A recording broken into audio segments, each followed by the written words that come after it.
আচ্ছা, আমি সদৌ শিৱসাগৰ জিলাৰ অনুসূচিত ছাত্ৰ সন্থাই আজি মুখত কলা কাপোৰ বান্ধি মৌন প্ৰতিবাদ সাব্যস্ত কৰিছোঁ। জুবিন গাৰ্গ ডাঙৰীয়াৰ মৃত্যুৰ যি ৰহস্যজনক মৃত্যু, ইয়াৰ আচলতে উচিত তদন্ত বিচাৰি আৰু ন্যায় বিচাৰি। আমি জানো যে ন্যায়পালিকাই প্ৰদান কৰিব, আমি জানো যে ন্যায়পালিকাই ন্যায় প্ৰদান কৰোঁতে কিছু বিলম্ব হ'ব, কিন্তু আমি দেখিবলৈ পাইছোঁ এই ন্যায় প্ৰদান কৰিবৰ কাৰণে যি তদন্ত কৰি থকা হৈছে, এই তদন্ত সম্পূৰ্ণৰূপে নাটক।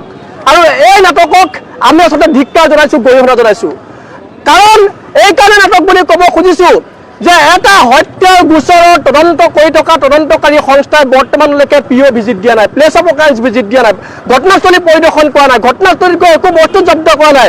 এইবিলাকৰ পৰা এটা কথা স্পষ্ট হয়, এই তদন্তৰ জৰিয়তে জুবিন গাৰ্গ ডাঙৰীয়াই কেতিয়াও ন্যায় নাপায়। এই তদন্তৰ জৰিয়তে জুবিন গাৰ্গ ডাঙৰীয়াৰ মৃত্যুৰ যি ৰহস্য, এই ৰহস্য উদ্ঘাটন নহয়। সেইকাৰণে সমগ্ৰ এই নাটক প্ৰক্ৰিয়াটোক আমি আচলতে